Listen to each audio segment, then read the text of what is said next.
The Basic Laws of Human Stupidity is a short essay written by the Italian economist Carlo Cipolla. The first edition was written in English and released in 1976. Originally, it was intentionally distributed among only his friends on a confidential basis. The reason is simple. That book was intended as a sort of joke, where he faced a few serious topics in a lighthearted and not to be taken too seriously way. When addressing such a sensible theme, he came up with an extravagant and interesting theory, which earned him incredible success. Not only was the essay officially published, but it was also translated into many languages and distributed worldwide. Now it represents a milestone on the controversial topic of human stupidity. Cipolla saw people in four broad categories. Intelligent people contribute to society in positive ways and leverage those contributions into reciprocal benefits. The efforts of stupid people, on the other hand, are counterproductive to both themselves and others. Between these two are bandits, who pursue their own self-interests at the expense of others, and the helpless, who make positive contributions to society but are easily exploited due to their own naivete. A fifth category, ineffectual people, can be drawn from the other groups and is, well, kind of self-explanatory. In the same vein, Cipolla viewed the impact of human behavior in two ways. 1. Behavior that affects oneself either positively or negatively, and 2. Behavior that affects others either positively or negatively. Human awareness of the broad effects of their behavior can vary widely across categories. That being said, let's then look at the 5 basic laws of human stupidity. Law number 1. Always and inevitably, everyone underestimates the number of stupid individuals in circulation. Cipolla recognized that it's human nature to downplay the severity of a problem. He was so convinced that we were naive to the challenge we face from stupidity that he suggested any numerical assumption of the number of stupid among us would turn out to be an underestimate. It's no accident that this is the first law. Law number 2.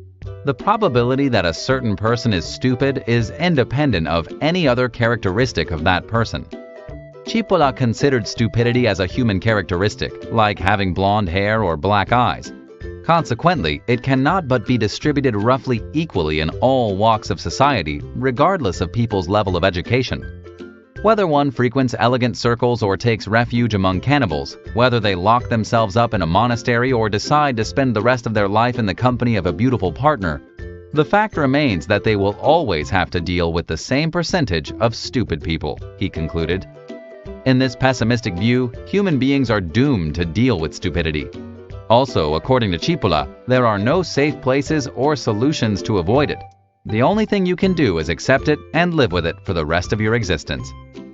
A stupid person is one who causes losses to another person or a group of people while they gain nothing or may even suffer losses. Carlo Cipolla considered this the golden and most important law never to be forgotten. Law number 3. Stupid people will inevitably make decisions that confuse us. Their reasoning simply escapes us. It's not that they're ill-willed, it's just that they're incapable of seeing the effects of their actions in a broader context. To this end, Cipolla noted, there are people who, by their illogical actions, not only cause harm to other people, but also to themselves. Such people belong to the genus of the super-stupid. Law number 4. Non-stupid people always underestimate the damaging power of stupid individuals. In particular, non-stupid people constantly forget that in any time and place and circumstance, dealing and/or hanging out with stupid people always turns out to be a costly mistake.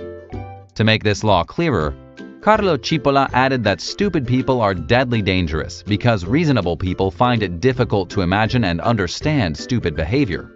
In such a view, stupid people's attacks always catch intelligent ones by surprise.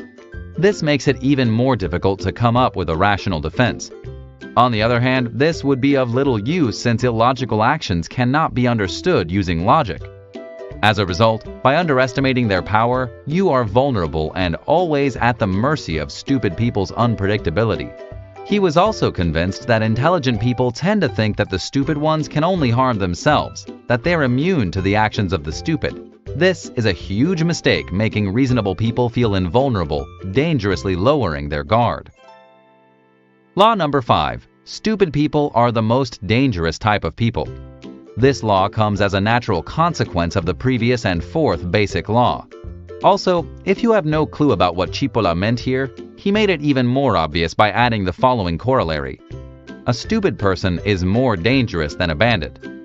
Of the 5 laws seen so far, this should be the most understandable and reasonable one. In fact, common sense tells us that intelligent people, no matter how hostile they may be, are predictable. In contrast, stupid people are not. This subtle difference makes stupid people incredibly more fearsome than intelligent people. In conclusion, this should be regarded as a kind of compendium of his entire theory on human stupidity.